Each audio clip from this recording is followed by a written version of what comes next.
Hey, welcome in Huntsville. Another wonderful good morning to you. Thanks for waking up with us.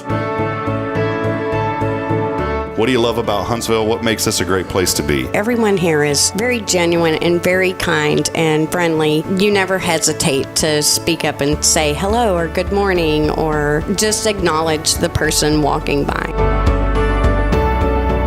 The thing that I love most about Huntsville, I love the peace that Huntsville brings. I love the peace that it gives me. I feel accepted and part of the town and like I belong here. Huntsville is where my lovely wife lived when I met her, so I moved here. So I'm pretty thankful for her.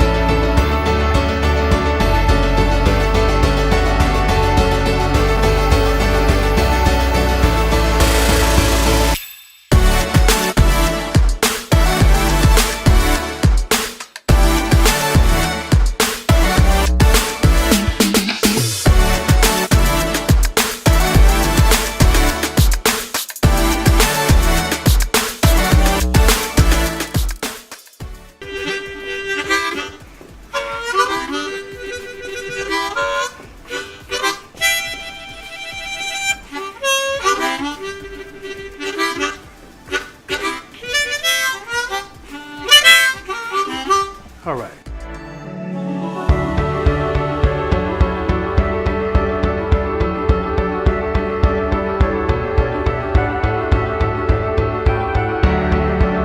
We're bucking for you in Huntsville, Texas.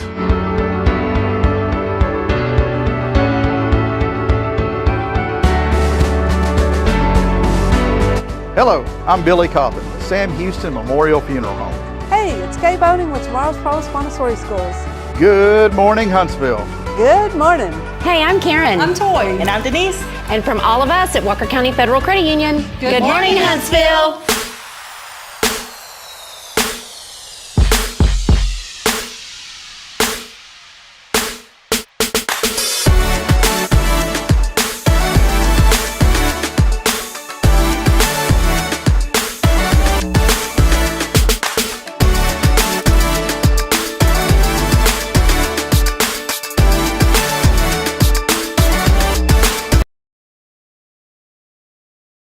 Well, we want to welcome you in this morning to another edition of Good Morning Huntsville. And yesterday, I decided to shut off the laptop without closing the lid. I didn't hit the power button. And every once in a while when I do that, something strange happens, such as Rick and I being frozen on the screen. And you see what happened was this morning, I didn't come in and test that yet. And so the easiest way to do it is just to do a little reset, and there we are. I promise Rick wasn't on the show this morning. Hey, we want to welcome you in as we get started here on another edition of Good Morning Huntsville. As always, it is a joy and privilege to bring you this show each and every weekday as we are inching closer and closer to episode number 500. Today, though, number 477. Just right around the corner. We'll be at 500, friends, and we're so thankful for that. Maybe we'll have a special celebration. We always like to do something special when we hit those kind of big numbers. We do want to welcome you in this morning as we get rolling on this very thankful Thursday. Normally, Pastor Jason Bay is with us. We have a group here at church that's going to be here for the next few days, a debate team that came in last year, and they're here again this year. And so he is doing a devotional with them to get started this morning, but he should be hopping on the show a little bit later today before we sign off. I think he may be on in about 10 or 15 minutes or so. But we're just going to roll solo for the time being. No guest on this morning, but I want to give a shout out to all of you. Thanks as always for hanging out with us and joining us as we continue to uplift and share the positive happening here in our community. There is quite a bit of positive going on, and we'll talk about more of that as the show rolls on today. I want to give a special shout out on Thursday as well to our good friend Joshua Mashi, who's helping behind the scenes. He helps me with camera work and a few other things on these Thursdays. So big thank you to Joshua. We appreciate all that he does. He does incredible work here at First Baptist Church. He's also our intern for the church and helps out with some things here on Hello Huntsville. But also, Joshua is a very active student at Sam Houston State University, and he is involved in the BSM, the Baptist Student Ministries. And look, I lied to you. I said, it's probably going to be about 15 minutes, and then all of a sudden, none other than the Jay Bay coming on set here, and Josh will have to come in and readjust the cameras for us. But Jason, good to see you, man. What's going on? It's going great. We got a group here this morning that from all over, and they're doing it's like a Christian debate league, and it's I think it's worldwide, but this is an area that comes together, and it's a great group of kids, and they asked me to do the morning devotional for them this morning. So I know it's an early morning for them because they've traveled in from different parts of the state, and they may have stayed the night in the hotels, obviously, but it's an early morning. Yeah, it's boy, it comes early after Wednesday Night Live. Yeah, I told you. you got me prepared for it, man. Whatever you said to help out, and I'm gonna tell you what, you know, I've been a little drained lately, but I've learned. What did we talk about last week? You know, I said the Lord revealed to me. Especially, you know, I've been taking classes online at ORU, and some of them have been really great. And it was, what are you sowing into? Mm-hmm. I like that. I said, man, am I going to keep sowing into being sick or sowing into being tired? And Catherine had asked me yesterday. She goes, "Oh, you feeling better?" And I was honest with her. I said, "I'm happy to be here. I really am. I love being here because it gives me energy." But I was honest with her. I said, "You know, my tank's running. I'm out of gas right now." Yeah. And she said, "Well, here, take a tube and siphon some from me." Yeah, for some of our senior adults around here, of course, we learn this every week, but last night was an additional reminder that some of our senior adults around here, we could take some energy from them because they're go-getters. Now, I won't show this on screen because she would never forgive me, but there's our friend yesterday, right there. Yeah. So we have Rob and I teach the kids on Wednesday nights. And we do it because we like to do it. Well, let me correct. Jason teaches the kids. I just kind of shadow right now. I'm learning. No, we do it together. and we always try to make it a lot of fun. And we have two helpers, and both of them are over 80 years old. And they get right in there. Last night we had to act out a skit. And we had to have an injured injured Jewish person laid on the ground for the story of the Good Samaritan that we were acting out for the kids. And one of our 87 looks like she's about 62. 87-year-old lady volunteered to be the one that lays on the ground and had to do it 3 times in a row because we have 3 different classes. I mean, she hit the floor hard and like. And I'm sitting there, and I said, I won't say her name because we ain't going to disclose who it is. You know, it's HIPAA laws here at the church. But I said, you're doing. I said, there's no way I can do that. And she looks at me, and she goes, "How old do you think I am?" And of course, you know me. I said, "Well, I think about 33." She goes, "Yeah, right. Good guess. Try again." I said, "Well, probably late 60s. She goes, "You're being too kind." And she said, "I'm 87. I know, she doesn't look at it all. And we have several. That's what I'm saying.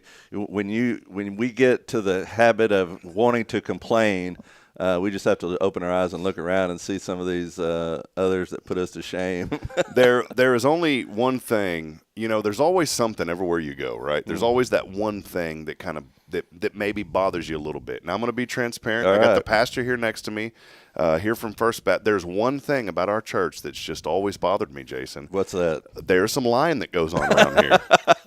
The lying is this: that there are people who will tell you that they're in their upper 80s or lower 80s. Up, they don't even look a day over it. I know it. And there's 2 ladies in particular now that have blatantly lied about their age. They are not in their 80s. One of them is a very sweet lady who's listening this morning. I know she is. She's going on 58. She says she's 82, but that's a lie. And then this lady last night who's going on 61, 87. So that's the only thing, Jason. So we're doing good over here, by the way. Of course, I'm joking. Yeah, I know. We need to be reminded of keep going. I think a lot in life is that there's a man that I look up to that he's one of our deacons here at our church, and he's in his upper 80s. And he's out there working every day. He's out in his garden planting things, doing whatever he needs to do, and he comes out and helps me whenever I need things done. And it just shows you that you got to just keep going. You just got to keep going. Keep doing what God called you to do. Keep going and don't quit. And I think if you keep going, this is a good inspiration this morning, Jason. I think if you keep going, you find your youth. And we have seen that time. My mother is getting close to 80, and she hasn't been in the best of health, but she told me, she said, son, I'm just going to keep going. Got to. And I have a special relationship with my mom, as most sons do. I know you and your mom do as well. And I just love my mom dearly. And I used to call my grandmother every day around my lunch break, and then I would call my mom in the evening. Well, my grandma passed away in 2021. I was very close to her and talked to her almost every day of my adult life. And so now that time has relegated to my mom. And so now my mom gets 2 phone calls a day. I'll talk to her at noon, usually around lunch. That's nice. And then I'll talk to her in the evening. And usually it's just a vent. She likes to listen to me vent. So there's not much venting at the lunchtime because I'm up here.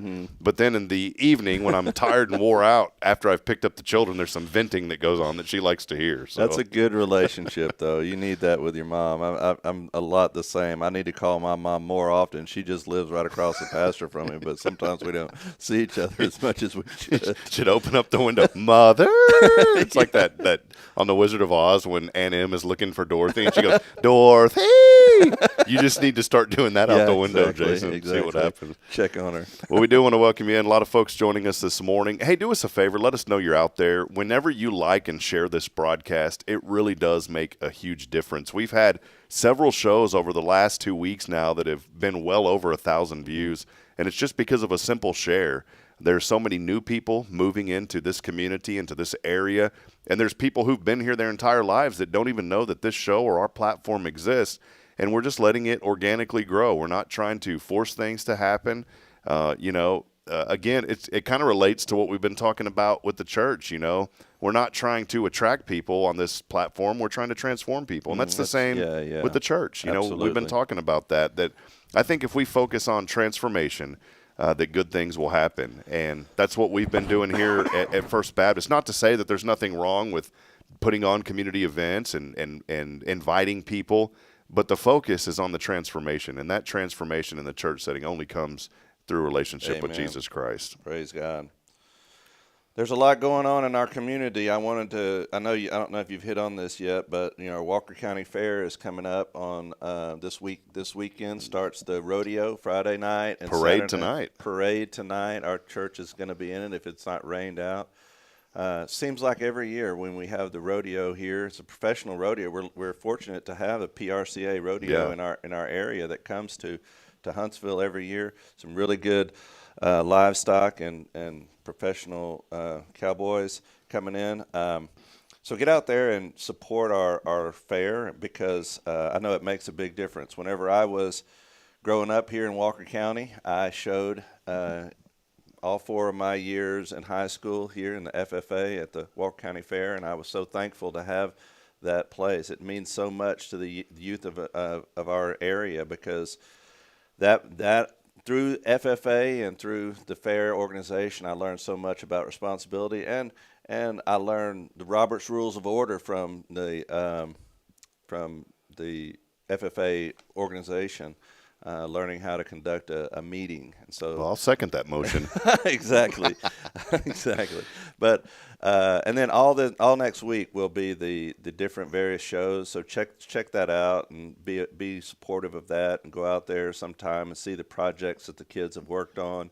And I believe the sale is on Thursday night, if I'm not mistaken. I'll have to double check next week, yeah. Of next week, yeah. Well, there's a lot. We had Viola Hollis on the show earlier this week. She was on Monday. She's the president of the Walker County Fair Association, and she gave us some very valuable information. And that's one thing that I love about doing this. We get to learn the stories of people, and it's, I've learned over the years when you interview somebody, and let's say you bring in someone like a Viola, people don't necessarily want to know a lot about the organization, or they just want to get to know her. And, I think all of us have a desire just to get to know people first. And so that's what I love about the way that we interview people. We always start with just tell us a little bit about yourself and how you got into the community, how you got involved here, and then we'll talk, and it just kind of lightens up the mood, and then you move on and talk about the organization that you're part of. I know when we've had our very first show with you, Jason, on a Thursday, that was one thing that we did is you kind of told your story and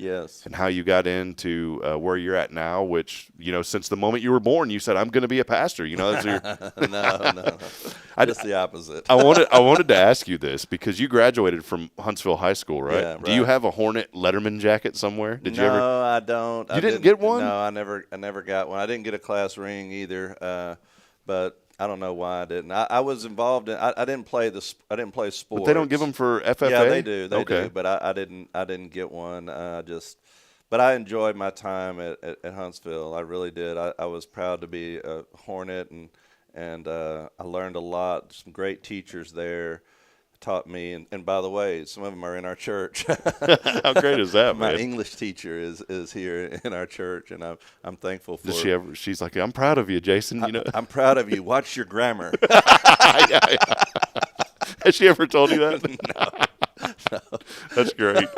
Well, are you XL on a jacket size, do you think? Yeah, XL? yeah. All right, so here's what I'm going to put down. I'm going to put this down. If anybody out there has an old Letterman jacket, you'd like to bring it here to Jason and gift it to him, bring it on by. We'd like to see him in a Hornet green jacket with the FFA patch on it. Yeah, right. On the back, it could have your name on it. But have that in that real pencil it in. The elegant writing with the bay, Yeah.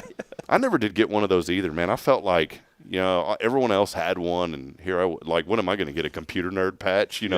Or I would mine. Here's what mine would have had a patch of. If I would have had something that I could have got one for.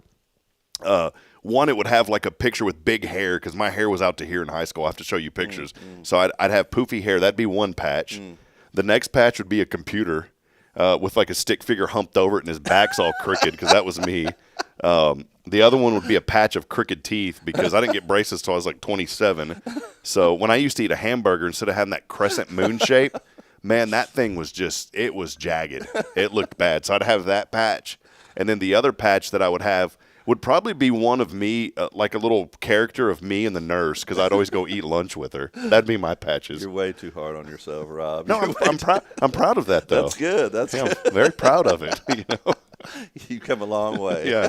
Computer nerd, nurse, crooked teeth. Big hair. And big hair. There you go. Those were my four things in high school, man. To be proud of. But I think I told you, maybe I don't know if I've told you this, but I always looked up. I've always had friends that were older than me. Just how I've always been wired, and I guess it was just that kind of really pushed me more towards wanting to be an entrepreneur when I was younger because I was always around older people. I think it stemmed from my dad growing up because he would always take us out. He used to frame houses. My dad had some really cool jobs over his life. He was the Williamson County health inspector. He'd go around and inspecting things. And he just did what he could to support our family. I mean, there was a time, in the 80s, things got really rough for a lot of people. And there was a time where he literally was selling pecans out of his truck just to get by. Yeah, I know. But bounced and was able to, recover. He worked for Texas A&M University in their wastewater treatment facility there. And then, came to Georgetown and became a health inspector. And one of the coolest things, though, that he did was he framed houses for a guy that was building these really nice neighborhoods in Georgetown. One of them is called Berry Creek. And I remember going out to the job sites, and I just thought it was cool to – now, I will say this disclaimer. You know the story of my dad. He partaketh of the beverage a little bit. Right. Well, as a child, I thought it was cool going out to the job site with my dad, and they'd be framing houses, and there'd be Busch beer cans around there. So those were kind of fun. I'm not saying that in a negative way. It was a different way back then. You don't see that anymore. They don't know. OSHA wouldn't allow that. No. But my dad would always play jokes on people, and it was so much fun. He'd buy those stink bombs at the gas. You can't find them anymore. Yeah, I remember those. They used to throw those in the school. Oh, man. And you could buy them at any convenience store. No more, you don't even find them. And he'd sit there and he'd play jokes on these guys, and he'd bust those things right behind him. And he'd be like, Mark, man, what did you eat? And, and they would all get mad because that odor of those stink bombs would not go away. That was a long time before those dispersed. But I think just being around that, being around older guys, and I'm so thankful for my dad for that. And the biggest thing was just really growing up in the VFW hall. I loved being up at the VFW as a child. To me, it was such a neat place because you heard war stories from older gentlemen, you know, and it was kind of like you're around men's men, you know, that had served our country, that were very patriotic. A lot of them didn't like talking about it, so they would tell other stories. And I just remember being in there. I learned how to play dominoes at the VFW hall, learned how to play the little plush animal machine because they had one. Yeah. Although Mom wouldn't let us bring them inside because there was so much smoke in that VFW that they would get infiltrated in the stuffed animals. But and I think that developed a passion for me just to be around older people. And in high school, there was a guy, I'll never forget his name, Billy Clicata. And I got to know his little brother, Brandon, who is my brother-in-law's one of his best friends. It's kind of neat how all these connections work. But I was a sophomore. Billy was a senior. And I'll never forget, I didn't have anybody to hang out with. I never really talked to anybody, you know, that I went to school with. And one day, Billy was just we called it posted up on the wall. You know, in the commons was the cafeteria area. There's that old orange brick. Now, it wasn't TDCJ beautiful brick like we have here. It was just old orange brick. Yeah. And there was that wall, and the wall in the commons was sunken in. So you'd have to walk down into the cafeteria area, but you could see everything from that wall. Well, Billy would always be posted up on that wall, and he'd have his foot. He would, you know, one foot on the ground, the other foot would be up with his knee bent. Yeah. And I walked by. He's like, "Hey, come over here, man." And he was just really friendly. And I never figured out if he was like a skater or what he was. He was just kind of a chill guy, you know. And then some other guys started coming over there. One of them's named David. I remember David would hang out with us. Before long, there was 3 or 4 guys, and they just embraced me. They weren't up to no bad. They weren't trying to, you know, initiate me into anything. Yeah. They were just friendly guys that you would walk by and think these guys aren't friendly. Well, they ended up being really friendly, and that's another message is don't judge people by the look because these guys embraced me, and they made me feel like I was part of something special. And I hung out with them before lunch, before school every morning. That's what we did. We posted up on the wall. Yeah. And that wall, when you'd walk by, there'd be black on the wall from our shoes, you know. I bet they love that. And the long story short, just kind of, you know, tagging on was those interactions, you know, everything that we do and the environment that we're in ultimately leads to something. And so you got to think about this morning, what are you surrounding yourself with? Are you surrounding yourself with good, wholesome people who are encouraging you and lifting you up? Because I've always said if you're not lifting somebody up, whether you know it or not, you're letting them down. And being around these guys, they just lifted me up, and that inspired me to get into business and met Brian Jameson, who became a really good friend of mine, and Brian connected me to David Wolf, and, you know, the rest is history, how all that works. And I'm just thankful for that, you know. Well, what you described, even going back, talking about your dad in the VFW and growing up in that environment, and then also your school environment. You know, everybody, no matter who you are, everybody has a need for community. And we find those communities in different places, but one of the best places to find that, obviously, is in church. This is what we believe.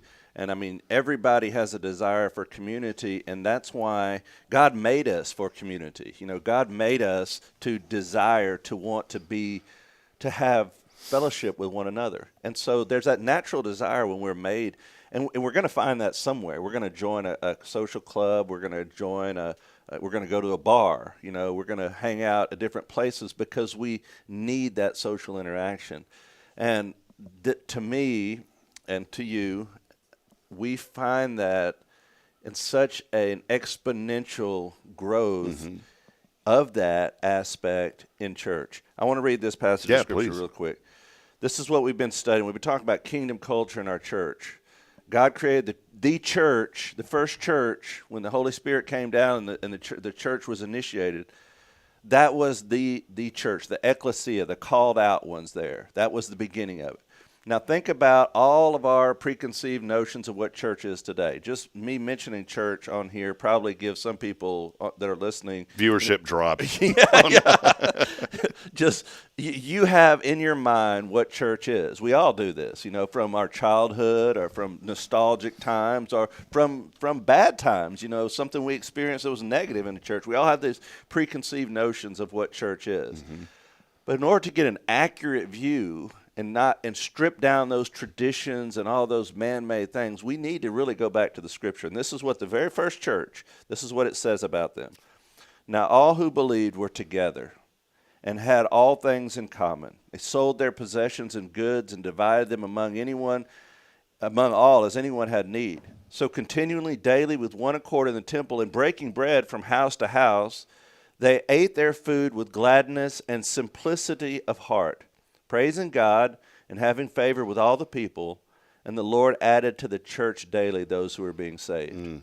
This is the definition. I mean, this is the first time when we look at and when the idea of church is mentioned right here in Acts. And it was very simple. It was people coming together in community, sharing needs with one another, doing life with one another, having meals with one another, praying for one another, and praising God.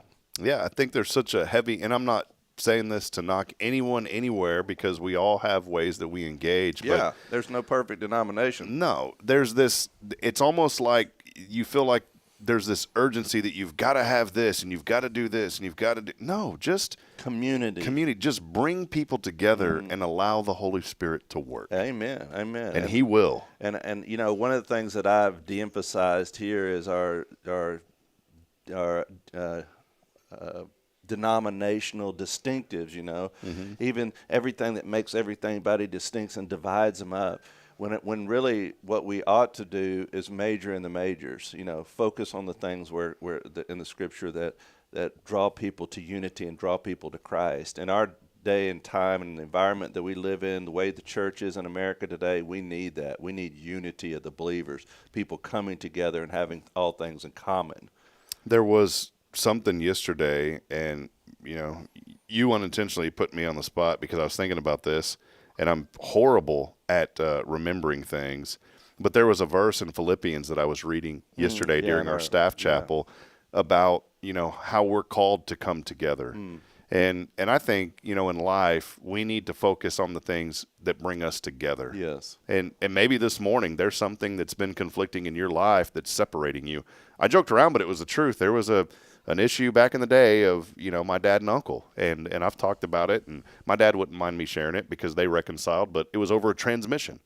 What is that? Think about what's the transmission in your life right now that you need to get rid of and bring unity back. Speaking of which, this is a perfect opportunity to plug our friends at Henson Ford up in Madisonville. Big shout out to Harold Roy over there. You know you're in East Texas, buddy, when you got Harold Roy on your side. Yeah. Well, you came and were the first thing you said whenever I came into work yesterday was you told me the story, and I don't know if you've had a chance to share it. No. But, man, those people really did you right. Yeah, there was a particular part of my truck that I thought was under warranty because I was under 60,000 miles. The service advisor, who's been there forever, didn't even think about it either. He was just focused on the mileage, just like me. Turns out that it was actually 6 years instead of the warranty was only 5 years. Well, my truck's 6 years old. He had already promised me we're going to replace that, and it wasn't a little small thing. It was pretty substantial. Part of the transmission. And he called me back, and I got this estimate. And I said, whoa, wait a minute, man. He goes, I know. He said, I know. I told you. And he goes, I'm a man of my word, and our business is we are honest with people, and if we tell them what we're telling them, we're going to do what we tell them. He goes, we're going to eat the cost on this. Wow.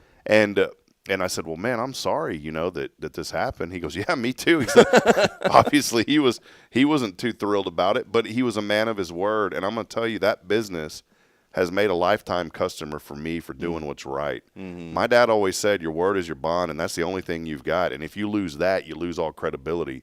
Well, I'm going to tell you what, the word is the bond over there at Henson Ford in Madisonville. I know we promote Huntsville, but sometimes you got to go outside of town to get service. Nothing on our local dealership here. They just said, hey, it's going to be 3 weeks and you've got to leave your truck. And I couldn't go without my truck for 3 weeks. Well, these folks said, we'll make an appointment, bring it in. They took care of me. They went above and beyond. And so what I told them, I said, well, look, in consideration, even though I don't have to, I said, I'm going to promote you guys for a while. And hopefully that'll help make up that cost somehow back into their pockets. Yeah, so it's a win-win. And that's what makes great business is people that keep their word and are honest and do what's right, even when doing what's right is hard. And I'm going to tell you, Harold, from moment one, was telling me about his faith. He's on a worship team at a local church up in Cold Spring and just very open about his faith, and I just got a good vibe from this guy from the moment I met him, and he probably works 100% commission. Those guys have to work commission on their stuff, and once I got to know him, I said, this guy's pretty awesome. And then that just the situation that could have been very upsetting and very bad turned into one of the best experiences I've ever had, and it ended up being a win-win for everybody. And so again, if you've got a vehicle, especially a Ford vehicle, and you need that vehicle worked on, or you're just looking for a new vehicle, go up there to Henson Ford in Madisonville. Those folks will take good care of you. Yeah. So, well, man, a lot happening. Jason already alluded to it. The rodeo getting underway here this weekend. Rain is in the forecast. A few drops out there this morning. Yeah, it's supposed to rain a lot. So that happening. And also wanted to remind folks about the Veterans Day breakfast happening on March the 25th. That's coming up here before too long. Our friend Tara Burnett over at Hart's Veterans Museum, they put this event on every year to honor, or the 29th. Thank you for that, Jason. Yeah, they're honoring veterans. They do this every year. And we want to encourage you to go to the Hart's Veterans Museum for more information. Vietnam veterans, this is a Vietnam veteran dinner, by the way, for Veterans Day, Vietnam Veterans Day. The Vietnam vets will eat for free. But if you would like to attend, you don't have to be a veteran. You do not have to be one. You can attend, but those tickets are $45 each, or $350 for a table. This is a great way to help out Hart's Veterans Museum and also honor our veterans here in Huntsville. Yeah, what a great organization. They pass them by there every time. I think about the people that work in there and the memories that they keep alive, the stories that they keep alive, and there's so many great stories in that museum. I took my boys there years ago, and we still have memories about it. When we drive by, I was like, remember when we went there, and they're like, yeah. And we had a gentleman take us around that museum, and what's interesting, what's really neat about the local museum, the Veterans Museum, is that it's the people that a lot of the memorabilia in the museum is connected back to local individuals. And so a lot of the individuals that are working in there, they have personal stories about the artifacts that are there, and it's really, really neat to hear those stories. That's what brings it to life. It's not just looking at the stuff, and it's hearing the stories that are behind the stuff. When my dad had passed last year, Tara Burnett reached out to me, and she is just so wonderful. I love this community because of the compassion that everybody has for people.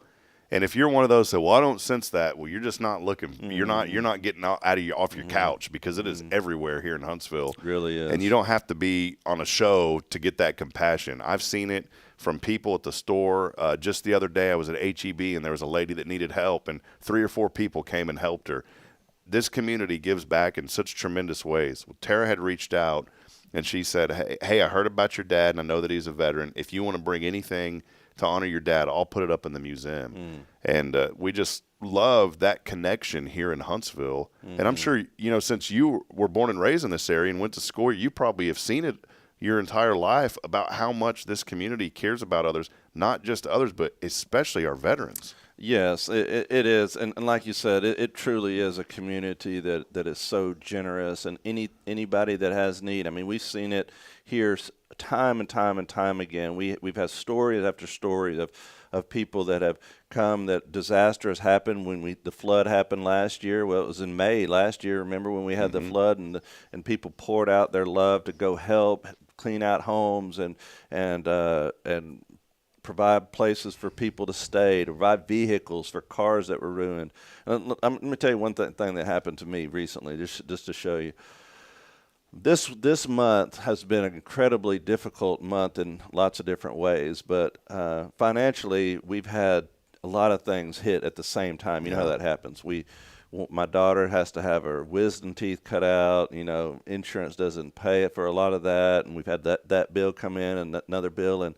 And my daughter, she got this dog. It's a beautiful dog. It's called a sheepadoodle. It's a sheepdog and a poodle crossed.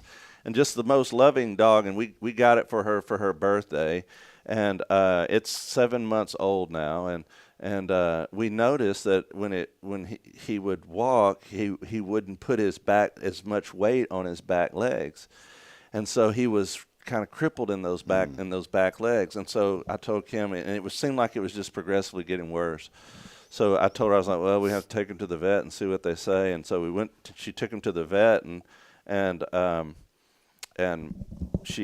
the vet said that the dog has hip dysplasia, and it's common in those type of dogs. In larger dogs, the hip sockets don't fit into the hip bones don't fit into the sockets like they're supposed to, and literally it's like rubbing bone on bone.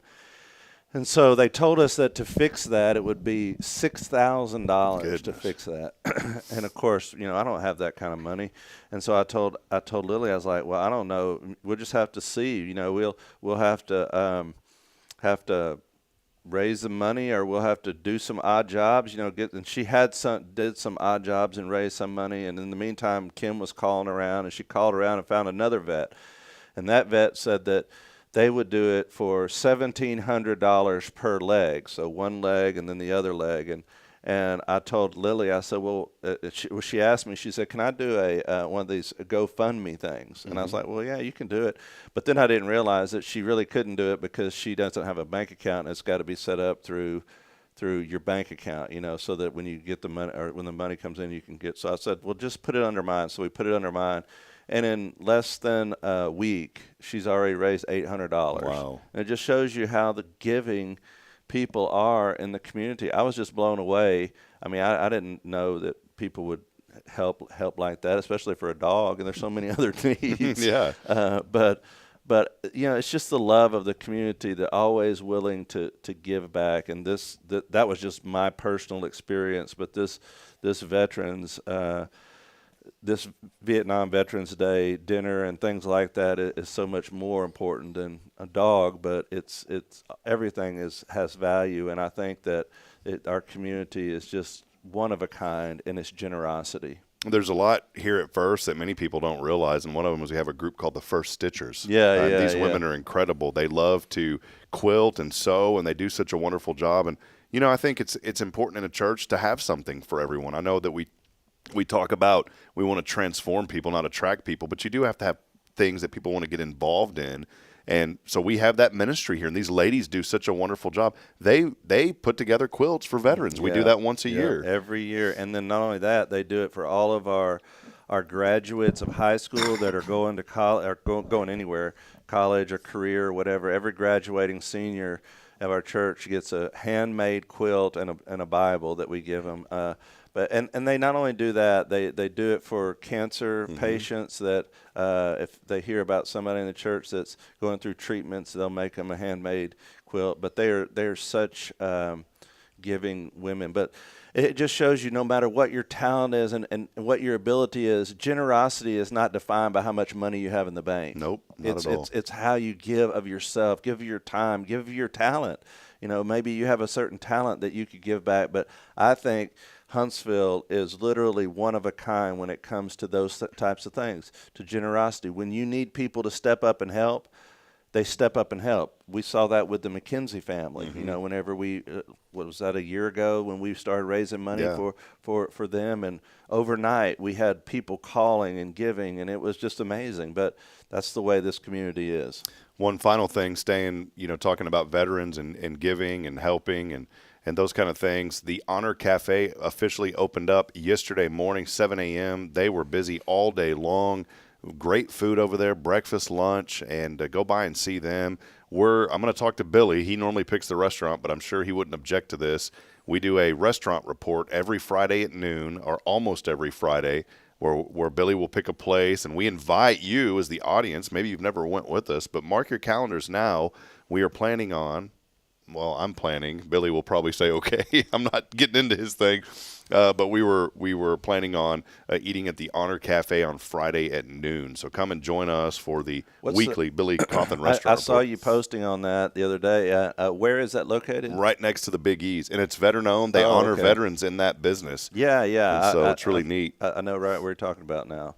So come join us on Friday noon at the Honor Cafe as we will celebrate another great local business. And here's a business that is from Conroe, but said we want to invest in Huntsville. They are very active from day one. They've been hitting the ground running. And it's someone, people always say, well, it's a bad location. It's why nothing ever makes it over there. I think it does. Location has something to do with it, but there's plenty of parking. Somebody had mentioned, well, there's no parking. That's what they got, the whole back area you can park in. And so we just want to publicly announce that so you don't feel like there's no place to park. There is plenty of parking.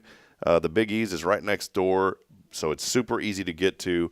But go by and support them. I think what really has hurt a lot of local businesses, especially the food industry, is just finding good help. A friend of mine had a restaurant there that was very successful. I was very devastated to see them close down. But Pinch and Plate was one of my favorite places to eat here in Huntsville. But Tiffany said it was just so hard finding people. That was the biggest problem, was finding people. I can understand that. And so let's do this. Just keep these businesses in your prayers and pray for the success for all of our local businesses, especially this Honor Cafe. And go by and see them, and let's welcome them to Huntsville. We've needed we have the Cafe Tex and Vance Howard. They give away gift cards on this show. They do an awesome job. We've needed more of those type of businesses here in the town, and now we've got one. So it's never too early to talk about food either. That's right. So, hey, one thing I was going to wait and publicly ask you this. I hope on Sunday I didn't offend you when I was talking about during the announcements. I was mentioning cake, and I had advised people, don't bring Jason cake. He doesn't eat a lot of sweets. So I wanted to make sure we were cool, Jason. Oh, definitely. We're cool always, Rob. I will eat sweets every now and then. I love sweets, but the sugar doesn't do well for my body.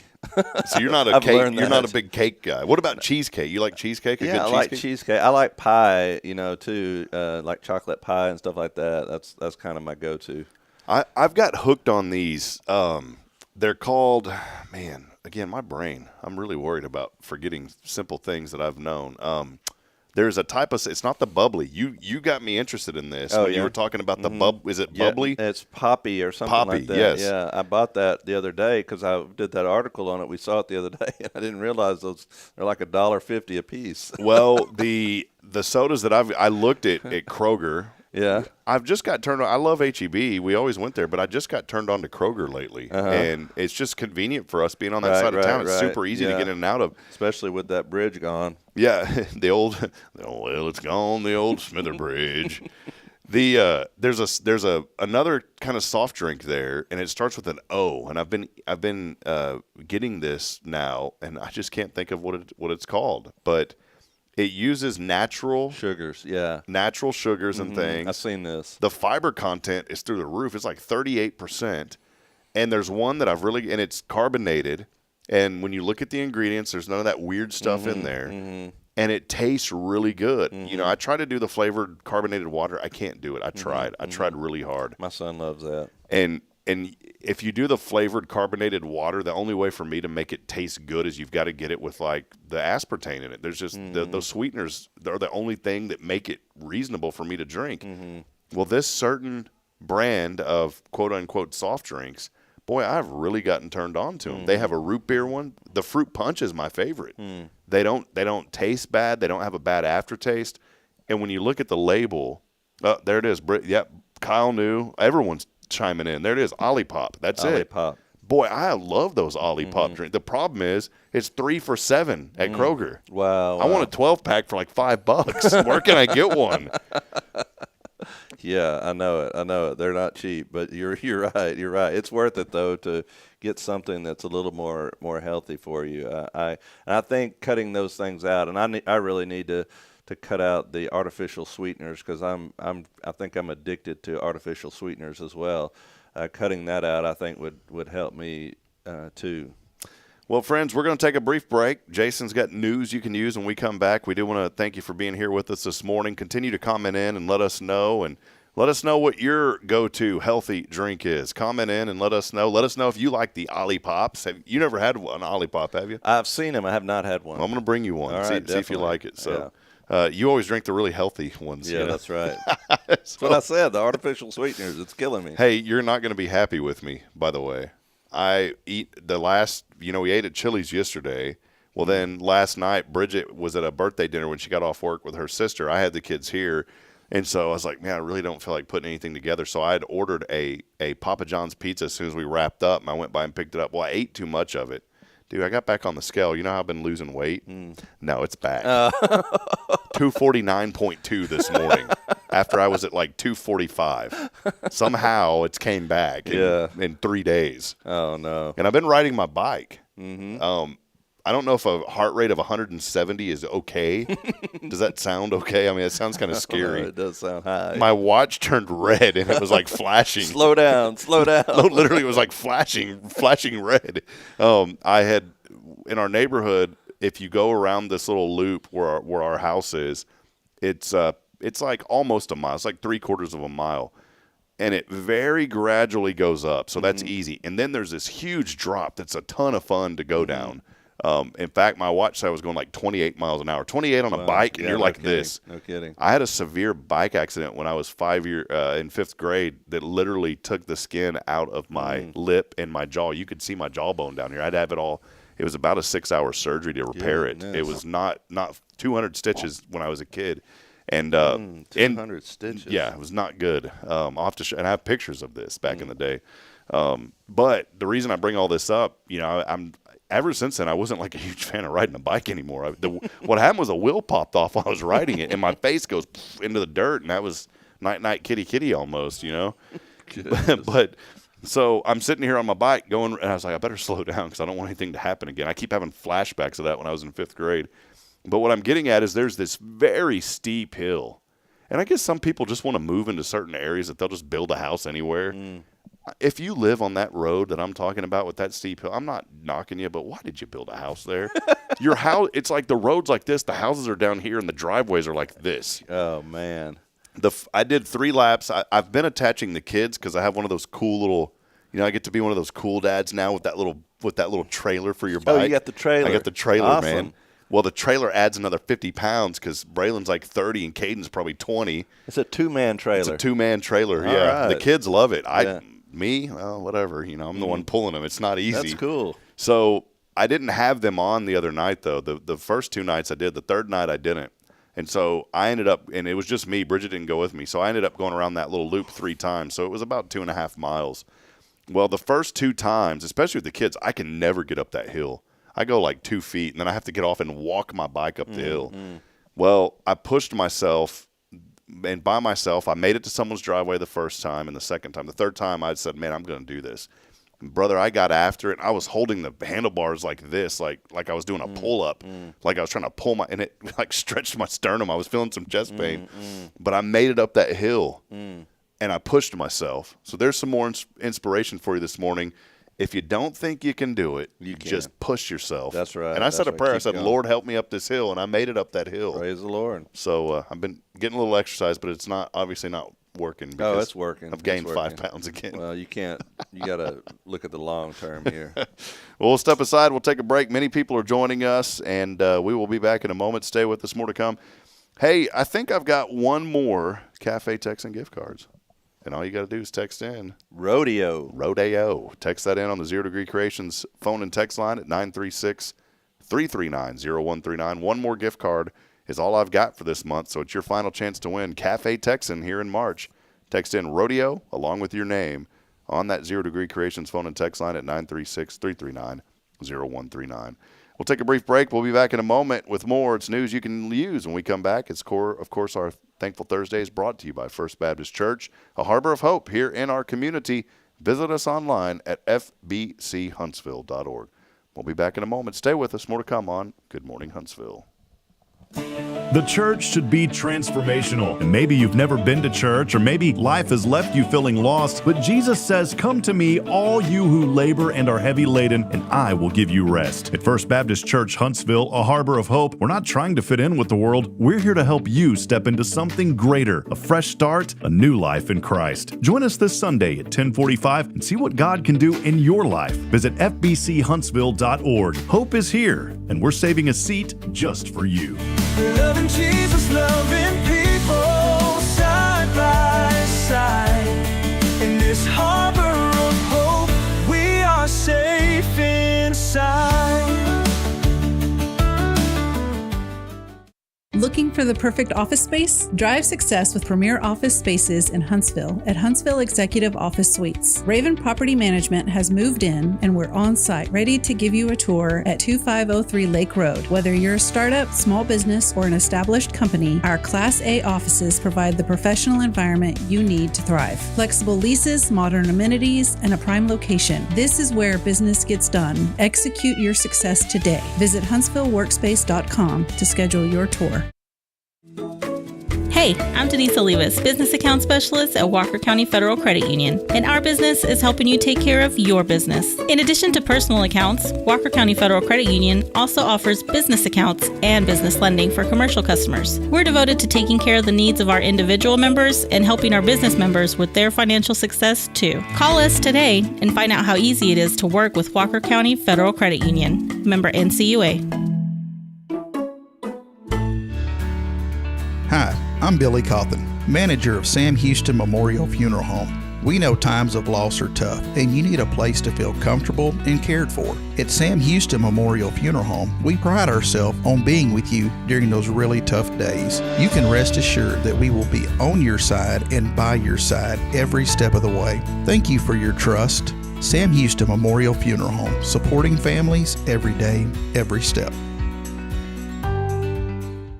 Tomorrow's Promise Montessori schools believe in creating spaces where children can learn, grow, and use their imaginations. At any Tomorrow's Promise location, children enjoy the largest playgrounds in town. Tomorrow's Promise Montessori is a fun school where every child learns at their own pace, and mastery of a concept is expected before moving on to the next concept. At Tomorrow's Promise, every child is respected, loved, and nurtured for the unique individual that they are. Tomorrow's Promise Academy on Veterans Memorial now open. Visit tomorrowspromise.info for more information. Education you can trust. This is Guardian Defense in Huntsville, Texas, a trusted family-owned and operated gun store and range in the heart of East Texas.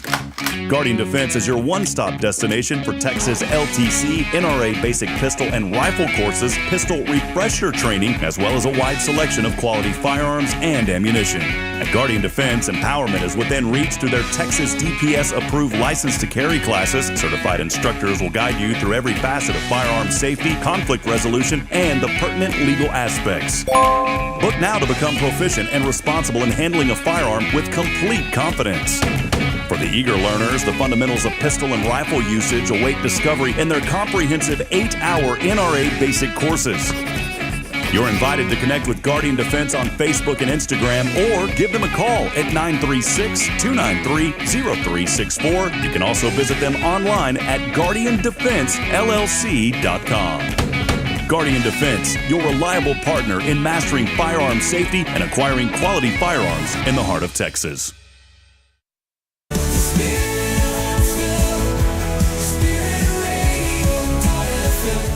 This is KHSP LP, Huntsville, Texas, the spirit of Huntsville. This is Deneen with Guardian Defense, and you're listening to Spirit Radio. Support for SpiritRadio.fm comes from loyal listeners just like you. Want to help spread the good news across Huntsville and beyond? Underwriting opportunities are available for loyal listeners, businesses, and nonprofits. Visit SpiritRadio.fm and tap Donate today. The spirit of Huntsville, Spirit 94.3.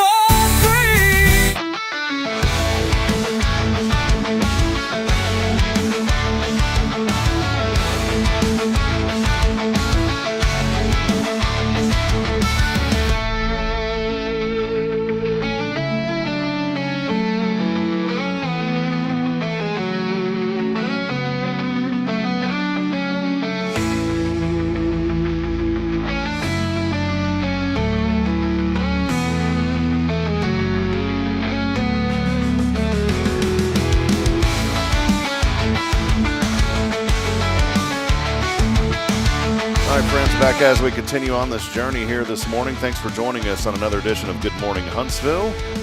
65 degrees, rainy, 70% today, 70% tonight, 63. How about 100% tomorrow? 75 degrees and a high. That's your weather update. Rain will move out Saturday night, increasing clouds, but the rain will be gone after Saturday. So, wet weekend on the way. Let's shift gears real quick. It's time for the Jason Bay News. can use. Coming at you live. Thank you, Rob. Thank you, Rob. I appreciate that very energetic intro. I felt like I was from the WWE, man. I love that. You need to embrace that even more.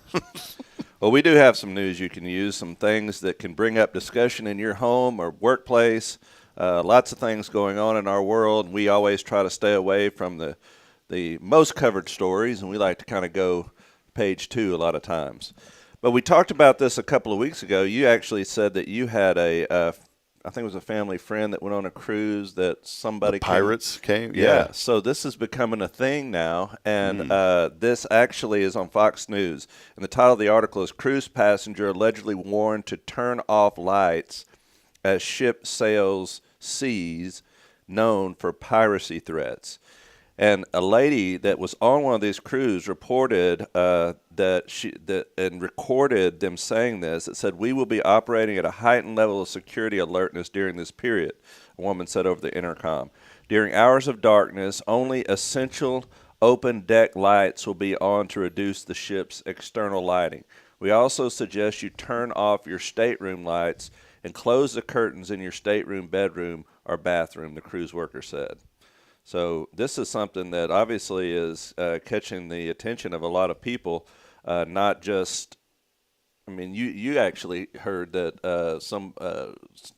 tell me that again. A friend of mine named Kendall Boyd, she was on a cruise ship, and I don't know if she realized what she was taking pictures of. She put it on Facebook, and everyone commented, like, those are pirates, because she goes, this boat pulled up next to us while we were on our cruise, and then all of a sudden these guys started popping out the bottom of the boat. I'm like, yeah, that's absolutely 100% pirates. Yeah, so this is something that's catching on and is making headlines now. So I'm sure it'll be something that not only the cruise managers will be keeping an eye on, but that really is check this out. Oh yeah. Here, let me. I can't share this tab, so I'm going to do a little work around here. But check this out. I'm going to show this now. If you're on Spirit Radio, of course, you're not going to be able to see this, but check this out. This is what she encountered. She took that picture. Yeah. Yeah, this is from her. I mean, this is her picture. And what if those guys would have had guns? I mean, look at this. I know it. So they're all right. There they are going away. I mean, that she took this picture. Can you believe? And look at all of the people on the boat. They're just standing there like, "Hey, what's going on, guys?" Yeah, really. I mean, how dangerous is that? Yeah. So obviously, these cruise lines are now taking precautions about this, but I'm sure the Coast Guard will also be alerted to it. And I'm sure the Gulf of Mexico or Gulf of America is not. Yeah, you better get it right. Probably not a big target. There's lots of other places that are more susceptible to that kind of thing. Have you ever went on a cruise? Yes, I did for my honeymoon. We went on a cruise to Key West, Grand Cayman, and Cozumel. We had a great time. It was beautiful. We stayed in a cabin that had a balcony on it. We had a great time, but that's the last one that I've been on, and that's over 20 years ago. Yeah. Well, once you're empty nesters, and then go again. Yeah. I reported last week that they just said with the opening of that new cruise terminal in Galveston this year, that Galveston is going to be one of the most populated cruise terminals in all of the world and the United States. I think it's like number 3 in the United States, behind a couple in Florida. But yeah, so they're really putting a lot of money into that. Those cruises leaving out of Galveston now, and a lot bigger ships are coming through Galveston. Used to we'd get the ones that were like older that would come out there, but now there's a lot of newer and bigger ships are coming through Galveston. Your gut tells you to do something. FOMO, fear of missing out, always you got to be careful with that. But my gut told me right after COVID to invest heavily. And I didn't have much. When I say heavily, I mean like $200, to invest, though, as much as I could. into cruise lines because their stocks tanked from $60 a share down to like $2 a share. Well, guess what happens?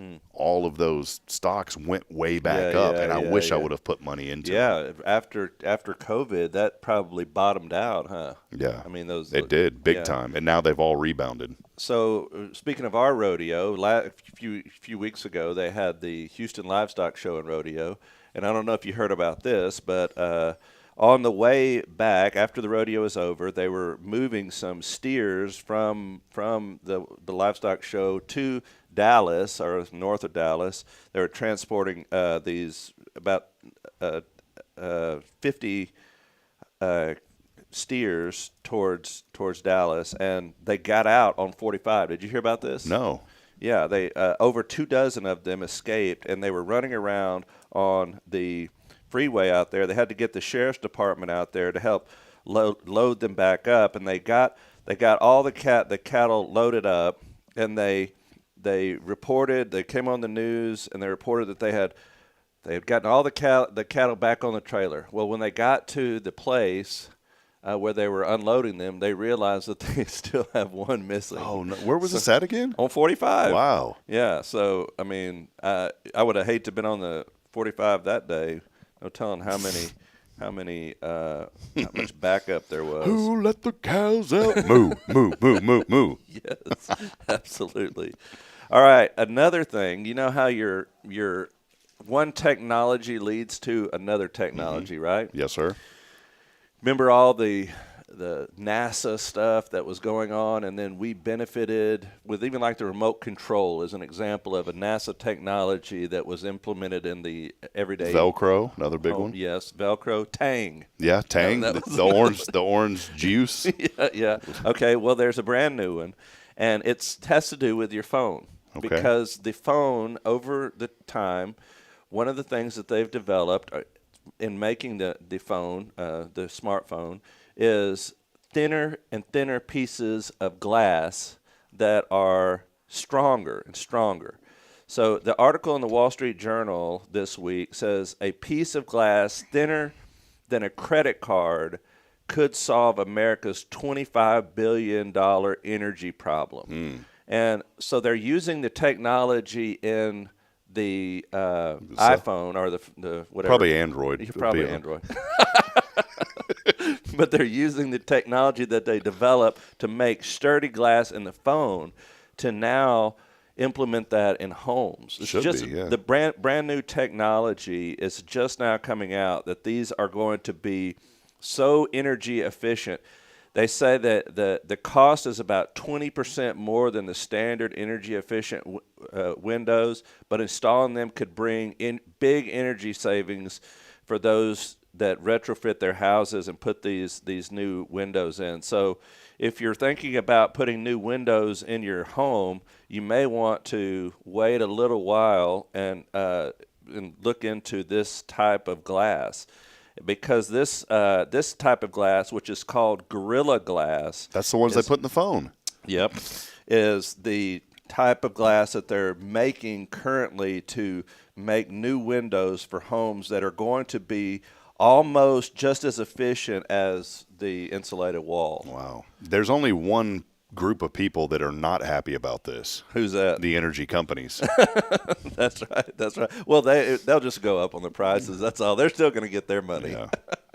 Right. We need to figure out how to get into the energy business, man. Good night. No joke. The traditional glass is called soda lime glass. It's made with floating molten glass on top of molten tin, which is a cheap and effective process but leaves microscopic flaws. With Gorilla Glass, molten glass with different additives than soda lime glass cascades into a waterfall as thin as 0.5 millimeter, which rapidly cools and is cut to size, yielding glass that is nearly flawless. Wow. So this is brand new technology that's just now being released and implemented from your phone that will be implemented in your home before long. So I'm wondering, and it is Gorilla. Is that? That's the company. Yes. So this is Owens Corning. Wow, I didn't know that they were I think they're the manufacturers of this. They do insulation. So there you go. There's your there's your new section of Good Morning Huntsville, your stock picks for the morning. Financial opinion only. Do not take anything that I say. Yes. Maybe time to invest in Corning, ticker GLW. All right, Rob, have you ever played softball before? Yep. You played softball like in a church league or ball's something? Ball's not soft either. That thing's huge and it hurts. Yeah, it's hard to throw, too. Yes. Yes, we used to play softball. We used to have a church league here and by the way, it brings a lot of things to mind, but we used to play all the time over at Josie Field. And we would play there and different churches, and we had the best time playing softball out there.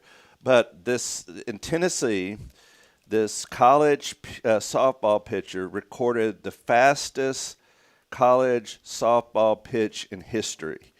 She pitched, her name was Carolyn Pickens, and she's from the Tennessee, and she threw a pitch at 78 miles per hour in the sixth inning, which is the fastest ever recorded in a college softball game. And them girls can throw. Have you seen them when they do that wind up, that whoosh? I don't understand how that doesn't just tear their shoulder completely up, throwing it like that. Yeah, I had the privilege of calling when I had my sports. We still have it. We just don't do a whole lot like we used to. But we used to produce a lot of sporting events, and word got out about what we were doing. And the NCAA Division III called us for a softball tournament down in Louisiana. We produced that softball tournament years ago. And it was, I think they were down to like it wasn't the main tournament. It was for one of the conferences, and we produced for it. And we were there for 3 days straight doing games. There was no cover for us, and I didn't think to wear sunscreen, and I came out there looking like a tomato. I had never broadcast softball before, and I learned it very, very quickly. You know, they don't have a mound. They have the circle, and and you don't have a designated player. You have like a hitter. Designated hitter. You have a designated player. So there's different terminology, but it's pretty much the same. Yeah. I enjoyed it, though, Jason, because it's very fast. Softball's very fast-paced. Yeah, it is. My wife played softball. She really loved softball growing up, and she can throw the ball. I mean, we get out there and play with the kids sometimes, softball or baseball, and she's one of the best players we have in our family, so better than me probably. But what's your experience playing softball? We were in a city league. I played like 3 games, and then I told the team I had to quit. So it's not good. What position did you play? Nothing. I was I pitched a couple of times, and that was it. That's the hardest. That's the hardest position. It was very hard, and let's just say that I have no sporting talent whatsoever. And you do too. I could not hit the ball. It was pathetic. I'm not putting myself down. I'm just being honest, man. I couldn't hit the softball. That's striking out. But it was fun. Yeah, softball's fun. And by the way, today is opening day for baseball. Yeah, I saw Charlotte over at Tomorrow's Promise at the Academy where we take our children. She was wearing her Houston Astros shirt today. Yeah. Today is opening day. Yes, so sir. It's a big day for a lot of people. I know the baseball stadiums will be packed today. Usually on open day, everybody goes, and then the day after opening day, it's attendance. Do y'all get a chance? Do you ever get to go to any Astros games? We do, and it's always fun. We've several people have throughout the years have given us tickets to go to the Astros games. Whenever I was in seminary, I would go to the Rangers games all the time. I could get in for $12, and I would go just by myself. Wow. When I was at seminary, I'd drive down to Arlington from Fort Worth. That's when I was there at seminary, and go and watch the Rangers all the time.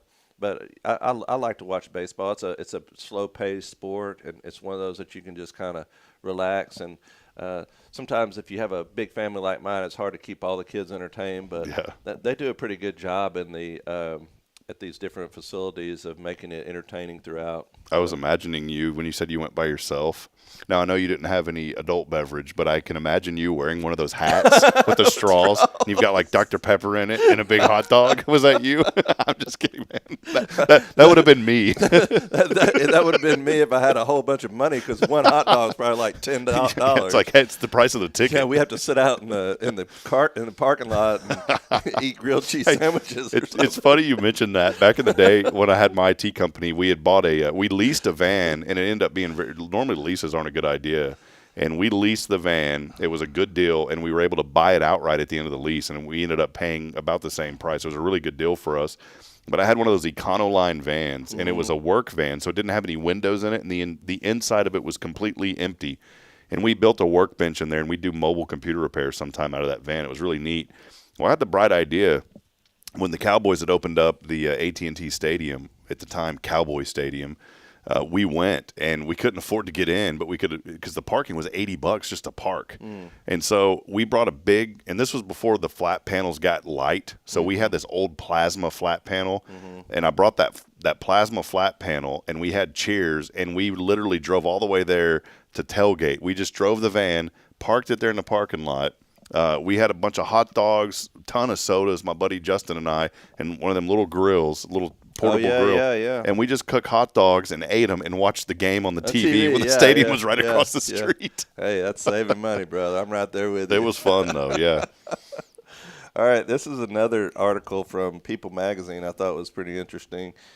The title of the article says, "A teen got a free school laptop but didn't know it was watching him. What it captured changed everything." And this is 2010. Blake Robbins was a 15-year-old high school sophomore in Pennsylvania when he, along with 2,000 other students, were given school-issued laptop computers to use at home. The goal was to ensure that all the students have 24/7 access to school-based resources, and they do that at a lot of places. Robbins' life was soon upended when he got called down to the principal's office at Harrington High School and accused of selling drugs. School officials cited a photograph taken in his bedroom from the webcam on his school-issued laptop as supposed proof. It turned out that the drugs that Robbins was handling were Mike and Ike candy. And so now they're making a 4-part docuseries on this on Amazon that's going to be released. It's called Spy High. But what happened was, I thought about this. I thought, that school should be sued for that. Well, they were. So Good. Yeah, but what ended up happening is the district said that they installed a tracking program on these computers to prevent theft.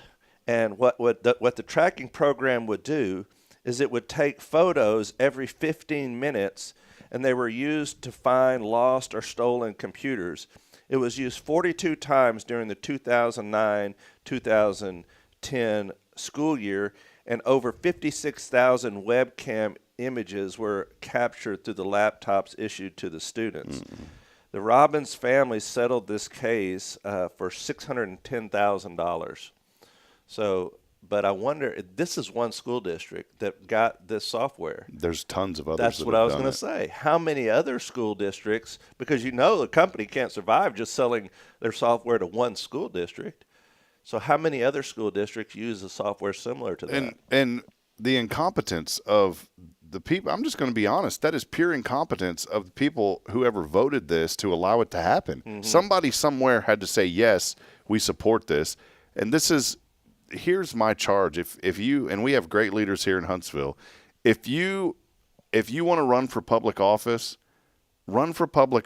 to make a difference. And whenever stuff comes across the table, read into it. Don't just vote yes because everyone else is voting yes. Right. And we do a great job. Our leaders here in Huntsville do. But I've seen some areas where I know of one person that just wanted to be on, in the town I grew up in, just wanted to have his name on the board, of all the new buildings.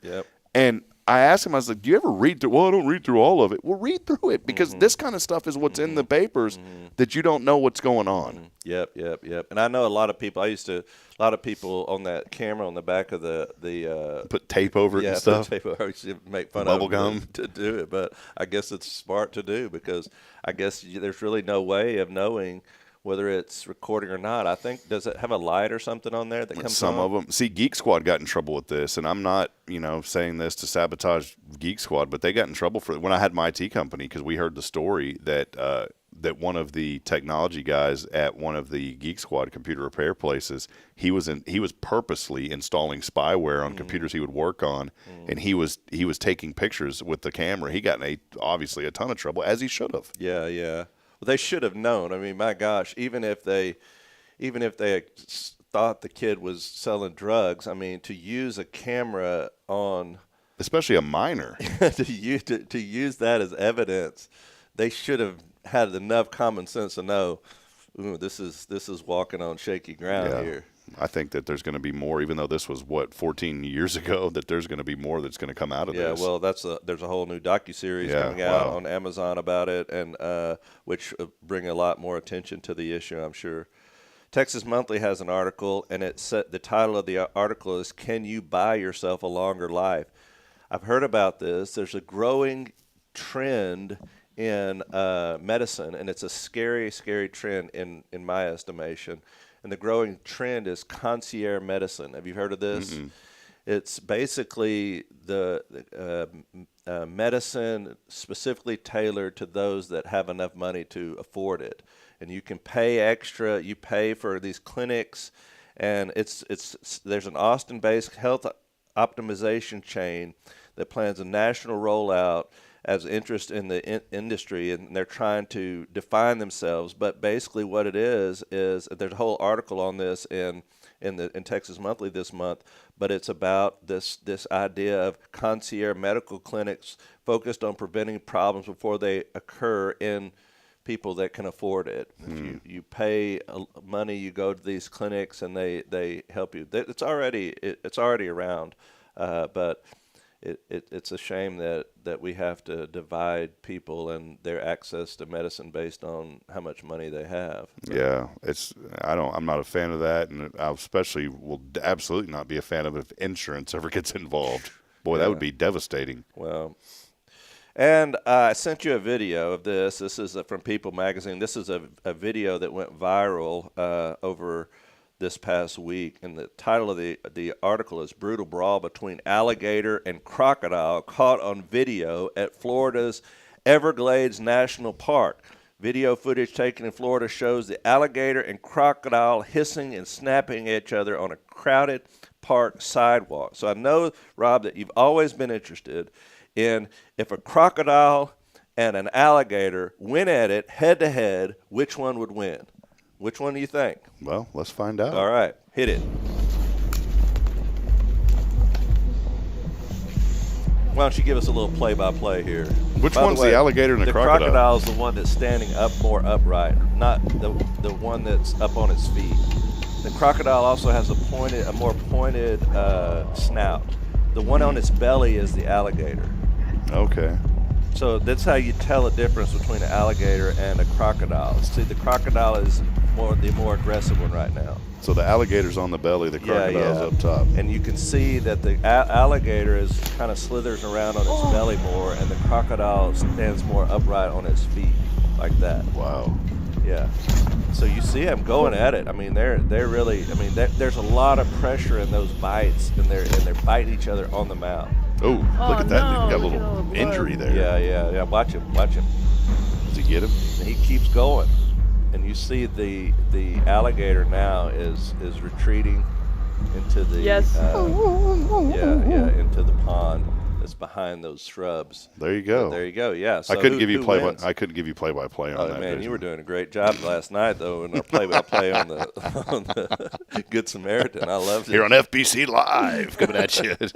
News you can use. Yeah, definitely. So that's crazy, though. If you ever want to know who would win between an alligator and a crocodile, I mean, there's living proof right there. The crocodile runs the alligator off, and I think if you look at the video, the reason why the crocodile really wins is because he's more mobile. He can get around. He's a little bit. I never knew that. So the crocodile is more upright. The alligator kind of slithers a little more on its belly. It's a low rider. Yeah, it's a low rider. Low rider. Okay. Definitely. So there you go. There's some news you can use on this 27th of March. There you go. Jason Bay and the official.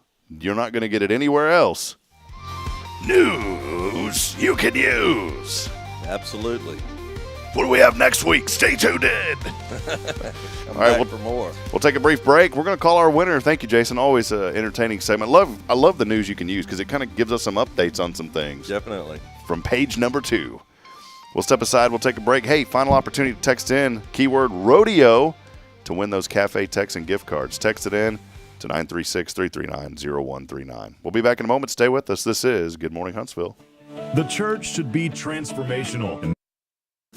The church should be transformational. And maybe you've never been to church, or maybe life has left you feeling lost, but Jesus says, "Come to me, all you who labor and are heavy laden, and I will give you rest." At First Baptist Church, Huntsville, a harbor of hope, we're not trying to fit in with the world. We're here to help you step into something greater, a fresh start, a new life in Christ. Join us this Sunday at 10:45 and see what God can do in your life. Visit fbchuntsville.org. Hope is here, and we're saving a seat just for you. Loving Jesus, loving people side by side. In this harbor of hope, we are safe inside. Big news, Huntsville. The grand opening of Huntsville Executive Office Suites is happening Wednesday, March 27th, starting at 4 p.m. Join us at 2503 Lake Road for an evening of celebration with great food, live music, and entertainment for the whole family. Tour our premier office spaces, meet the team, and see why Huntsville Executive Office Suites is the perfect place for your business to thrive. Don't miss this exciting event. Bring your friends and family, and let's celebrate together. Visit HuntsvilleWorkspace.com for more details. We'll see you March 27th at 4 p.m. This is Guardian Defense in Huntsville, Texas, a trusted, family-owned and operated gun store and range in the heart of East Texas. Guardian Defense is your one-stop destination for Texas LTC, NRA basic pistol and rifle courses, pistol refresher training, as well as a wide selection of quality firearms and ammunition. At Guardian Defense, empowerment is within reach through their Texas DPS-approved license to carry classes. Certified instructors will guide you through every facet of firearm safety, conflict resolution, and the pertinent legal aspects. Book now to become proficient and responsible in handling a firearm with complete confidence. For the eager learners, the fundamentals of pistol and rifle usage await discovery in their comprehensive 8-hour NRA basic courses. You're invited to connect with Guardian Defense on Facebook and Instagram, or give them a call at 936-293-0364. You can also visit them online at guardiandefensellc.com. Guardian Defense, your reliable partner in mastering firearm safety and acquiring quality firearms in the heart of Texas.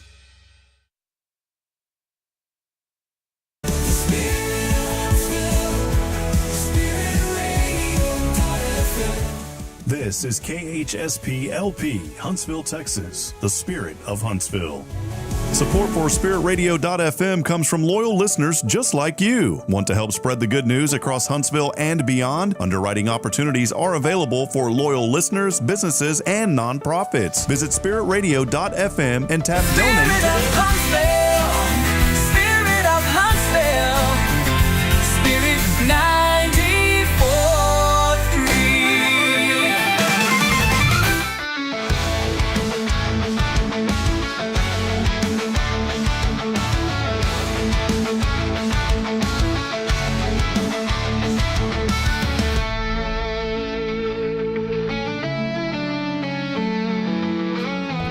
Well, tonight, I know it said Wednesday, we meant to say Thursday, March the 27th, is the grand opening of the Huntsville Executive Office Suites. And so if you can get over there on Lake Road, that's my good friends Eric Fugate, Frank Robinson, and that will be taking place tonight.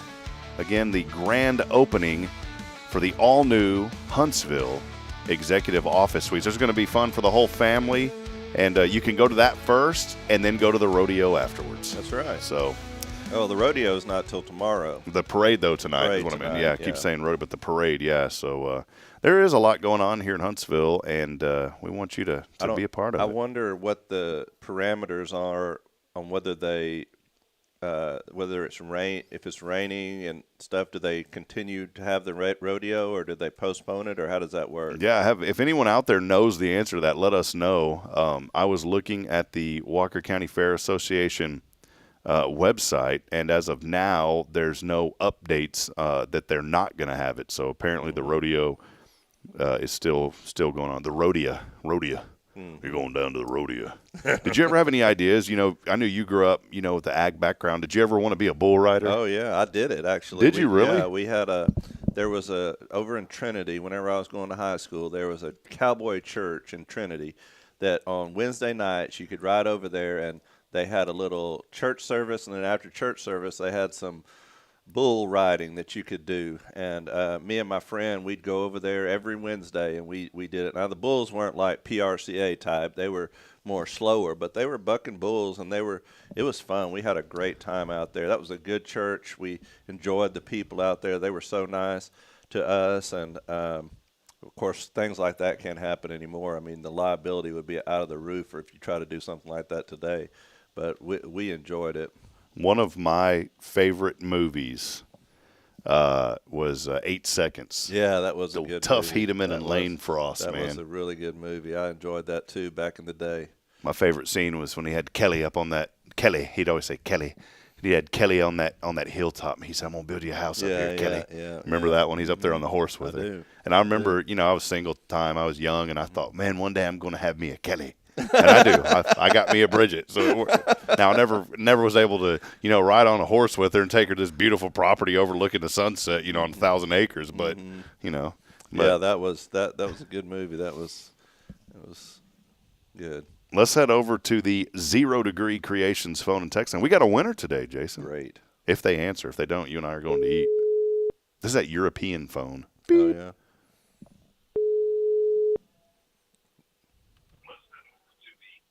Hello? Yeah, this is John McMurtry here from Huntsville Farm Company. How are you? Fine. Listen, I'm just kidding. It's your friends from Good Morning Huntsville. You couldn't stick with it, Rob. You couldn't stick with it. She hung up on me. Uh-oh, hold on. See, you deserve that.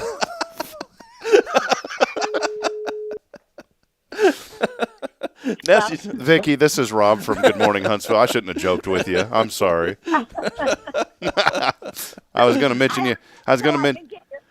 You don't have time for that, do you? You don't have time for that. No. I was going to mention to you, your feed bill's got to $100. We need to come by and collect, And I hung up, so if you called me, I could answer. Now you don't have any farm animals you have to feed, do you? I have some cats. Okay. Oh, there you go. So see, we should have said your cat feed bill has gone up. So yeah. Right. Well, hey, Miss Vicki, we have a Cafe Texan gift card for you today. Didn't you win one recently, or you won something else? I did. I won one. It's awesome. I take my family and friends. So you already used the other one then? No, we're using it tomorrow. Well, guess what? Now you got another one, so you're going to be able to take all of them. Yeah, you can put them together and take me and Rob with you. Yeah. Pastor and I are ready to go, Vicki. So we'll come by today and grab it. Then we'll be here till 3:00. We won't be here tomorrow, so from 9 a.m. to 3 p.m. today, we'll have that ready for you. Okay, Vicki? Okay, thanks. Hey, well, have a good day. Real quick, Brother Jason's got a question for you. What's one thing you're thankful for about living here in Huntsville? Oh, I'm thankful for the nice community and all my family and friends and my church and Praise the God. great memories that's been here. What church you go to? First United Methodist. Awesome. All right. Good, I know good. I'm really good friends with Bridget Maloney, who's over there. So, yeah, it's wonderful. Praise the Lord. I worked there for 27 years. Oh, wow. Oh, amen. Hey, get the word out for us about the National Day of Prayer over there. We're all the churches are coming together for the National Day of Prayer. It's very important. We all come together and pray. So we want to see y'all there. Yeah, amen. Okay. All right, Miss Vicki. Hey, we love you and congratulations. And Cafe Texan coming your way today. All right. Thank you. Have a great day. You too. Bye-bye. Bye. That's great. Love that. Yeah. I love people that just in this community that are active and energetic and that have paid their feed bills. Praise the Lord. She really did hang up on you. She wasn't putting up with that. My joking. I called one lady one day, Jason, and I said, "Yeah, this is Herb from the city of Huntsville here. I'm in the water department. You've had that leak going. We're going to have to come over there and dig that up. You're going to have to pay $300 for it." What are you talking about? She goes, "I fixed that last week. She really did have a leak." So that one worked out really well. Well, that'll wrap it up. Hey, a lot going on here at First. We'd love to have you. Wednesday Night Life is going great. Maybe, I know you highlight a little bit, but let folks know about this Sunday and the Kingdom Culture series. Yes, continuing. We're talking about the Kingdom Culture, and we're going through this series, and it's been really fun because the series is based on a Bible study that we're doing on Wednesday nights. So the scriptures that are given to me ahead of time. So that go along with what we're doing on Wednesdays. So I prepare the sermon based on the scriptures that I have for that week. And this week, I'm really excited about it because it's talking about as Christ grows the church and how he interacted with people. You know, the interruptions in life become the essence of ministry. Think about it. When Jesus is going throughout his life and there was an interruption, someone touched the hem of his garment, someone cried out from the crowd, the children were approaching him.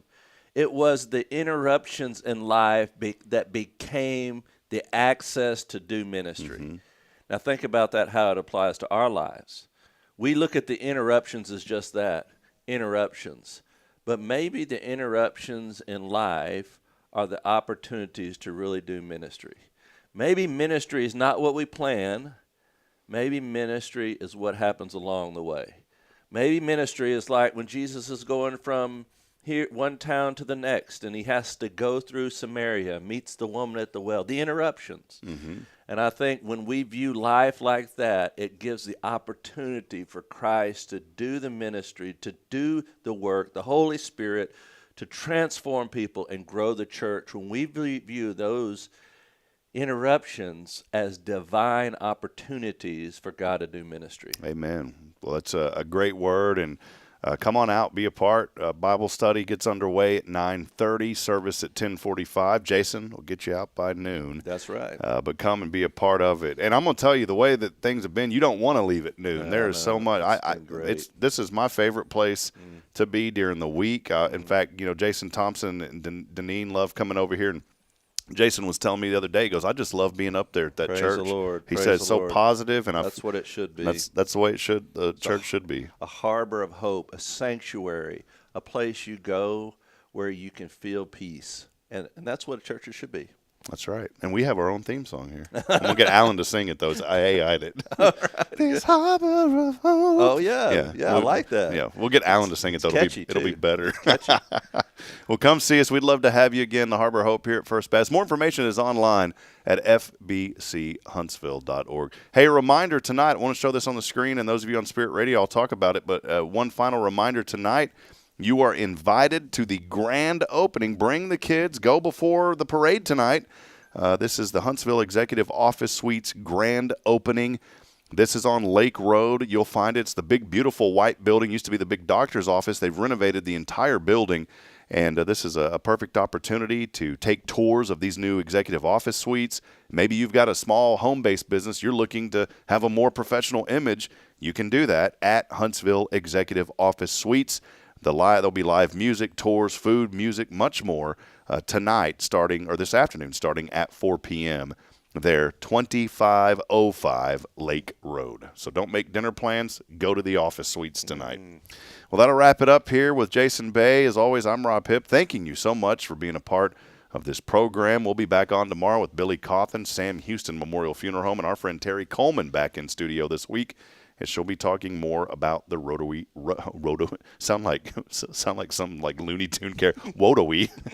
What was that like? What was one of those characters that talks like that? The little short dude. Pig. What was it? Porky Pig. Porky Pig. Yeah. Rotary. The Rotary Wine Quest. Important event. It's the biggest fundraiser, the only fundraiser that Rotary really focuses on, and it brings in last year almost $50,000 for area charities. So come out and be a part of that. You'll learn more tomorrow from Terry Coleman. As I end every show reminding you this morning, we're not strong enough alone to make it on our own, friends. We're really not.